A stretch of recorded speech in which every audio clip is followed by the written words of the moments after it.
including our maize farmers. And according to the Met Department, we are expecting slightly above average rainfall in different parts of the country. A very good evening, viewers, and thank you so much for joining us this Tuesday right here at Kenya's Gold. We do have a fantastic show lined up for you. My name is Violetta Ngina.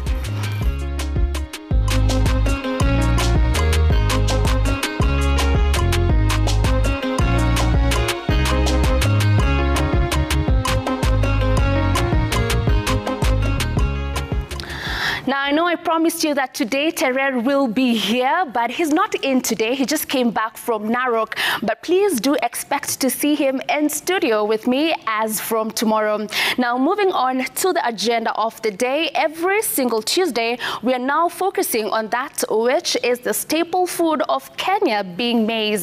And as of now, we do have a lot of farmers across the country ready with their preparation plans for planting maize.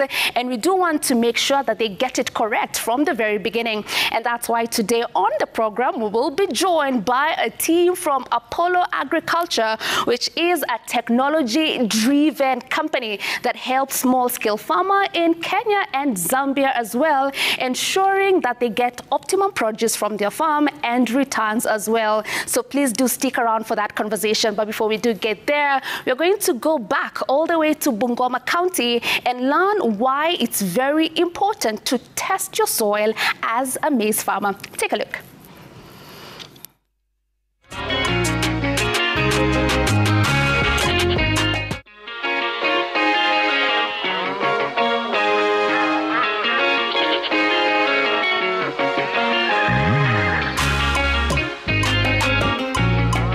Welcome to Kenya's Gold, where the focus of the show today is to learn so much about maize farming. That is a new agri-sector that we are embarking on. And to help us learn more about that, we are joined by Val, who is our soil expert of the day.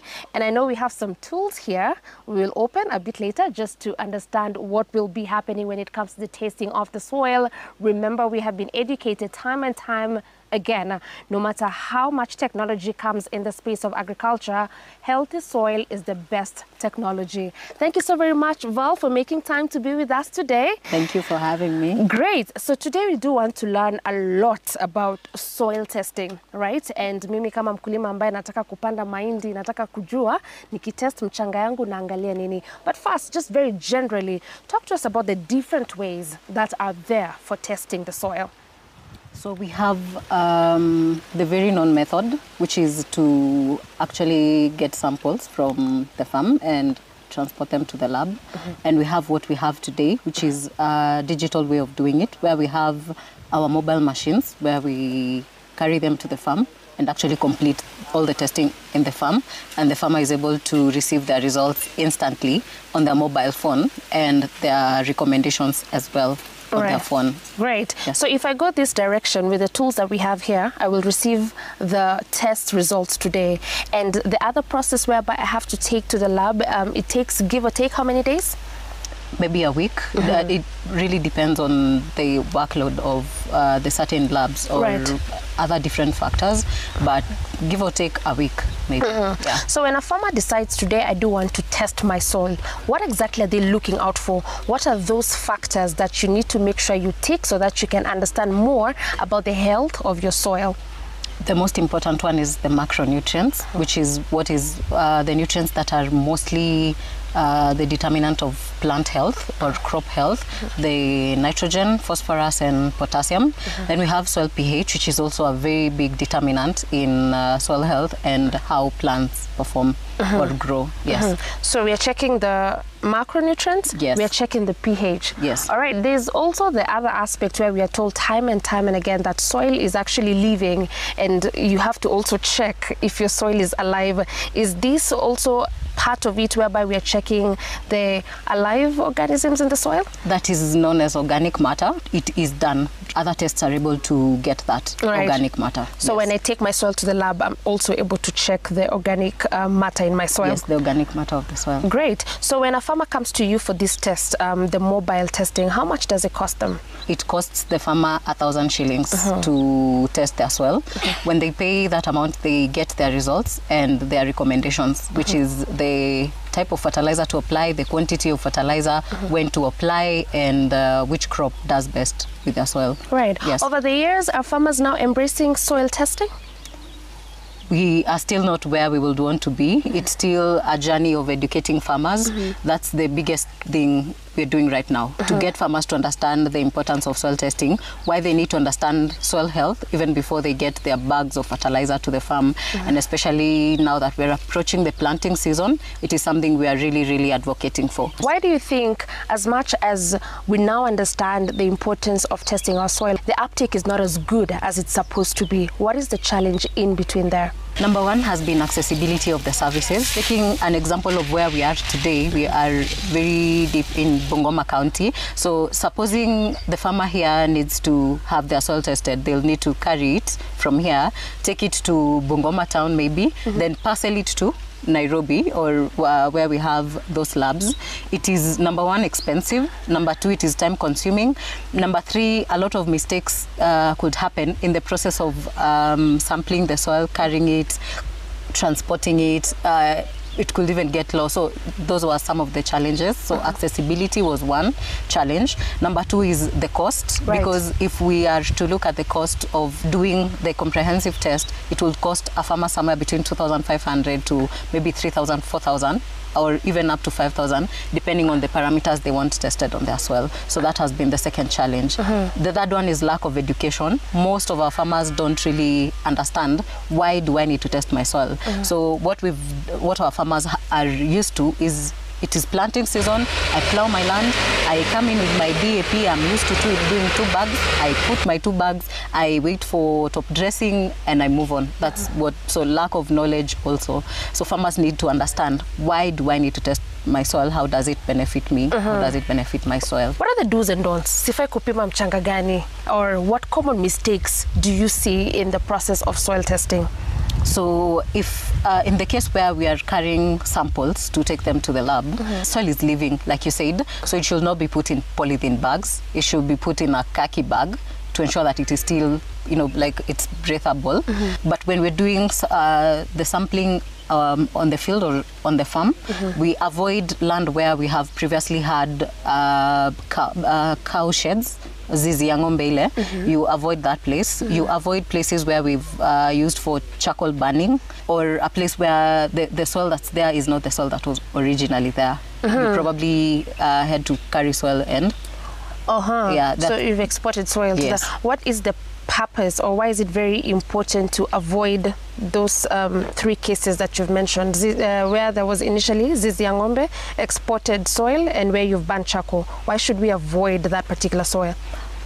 It's because it will not give accurate results of the health of the soil. So that's one portion of your land. You've burnt charcoal there, there's a lot of carbon. It gives results that are not accurate, and it may mislead you to direct a farmer on the recommendations of what you ask the farmer to apply in comparison to the other portion of the land. Great. Yes. So by the time me as a farmer, I'm going to test my soil, I need to be very aware what crop I want to grow in that particular soil, so that I'm guided by the results, or how does that work? It could work both ways. The farmer could be doing the soil test to understand what crop will do best, but we also have cases where the farmer already knows what they want to plant, and they just need to know what fertilizer or what inputs they need to apply. So in this particular scenario, we do want to get ready for maize planting in a few weeks. So we do want to check our soil health. And I want us to do that practically, because we have tools of trade. But before we go there, maybe we can open, see what we have here, and then get into the science of it.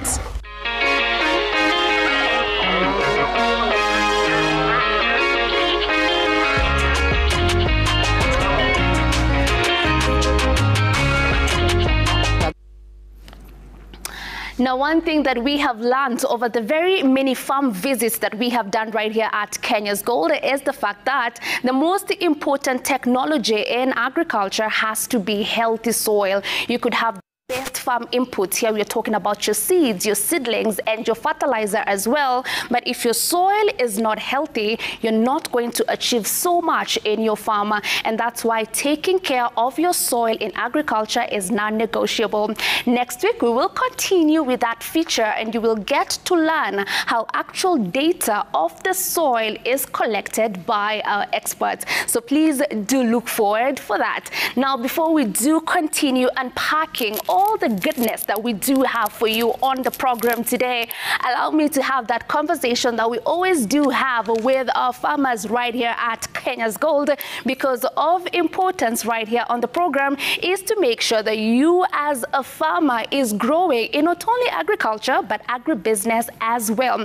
Now, you cannot do that by doing agriculture by yourself, and that's why we highly advocate for farmers to be part of cooperative society. Ungana na wakulima wengine, and remember, you only need to be about 10 members to form a cooperative society. Now, in a cooperative society, first of all, remember, it does serve as the voice of a farmer, because you do stand a higher chance of getting financial support from various financial institutions. In there, you'll also get agronomy, professional agronomy services, quality farm inputs, and also a market for your produce after your harvesting spree. So, dear farmer, make sure that you are part of a cooperative society and do enjoy the advantages that come with that. Now, with that, it's time for us to take our first short commercial break. But remember, we still do have a lot more in store for you in the program, including we have some guests who are on standby. I already teased that earlier. And the guests that we are expecting today are from Apollo Agriculture. Now, this is a technology-driven company that supports small-scale farmers in Kenya and Zambia as well, ensuring that you as a small-scale farmer get optimum produce from your farm and also great returns from your farm as well. Now, the guest that we will be speaking to after this short commercial break that we're about to take is Benjamin Jenga, who is the co-founder and managing director at Apollo Agriculture. And also we do have Lynette Hissa, who is senior agriculture associate at Apollo Agriculture. They will be here with us in the Gold Chat, unpacking solutions on what you need to do to thrive as a maize farmer. See you after this break.